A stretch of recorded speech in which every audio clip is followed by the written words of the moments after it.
સાબરકાંઠાના હિંમતનગરના મોતીપુરા વિસ્તારમાં black film લાગેલી કાર લઈને જતા હતા ત્યારે કારના કાચ ઉપર બ્લેક ફિલ્મ લગાવવા મામલે પોલીસે આ આર્મી જવાનને કાર સાથે અટકાવ્યો હતો, જે બાદ પોલીસ અને આર્મી જવાન વચ્ચે ઝપાઝપી થઈ હતી। પોલીસ અને આર્મી જવાન વચ્ચે ગાળાગાળી થતા આર્મી જવાન પર પોલીસ કર્મી દ્વારા હુમલો પણ કરવામાં આવ્યો હતો, જે બાદ ટ્રાફિક પોલીસ સહિતની પોલીસે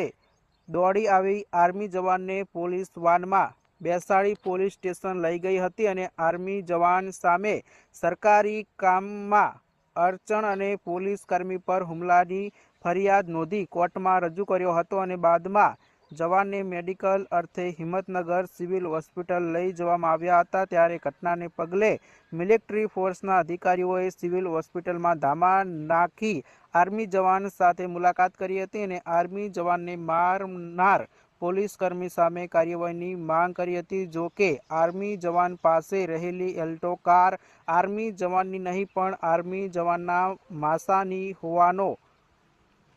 ખુલાસો થયો છે, જેઓ પણ ગુજરાત પોલીસમાં ફરજ બજાવે છે તેવી માહિતી સામે આવી રહી છે।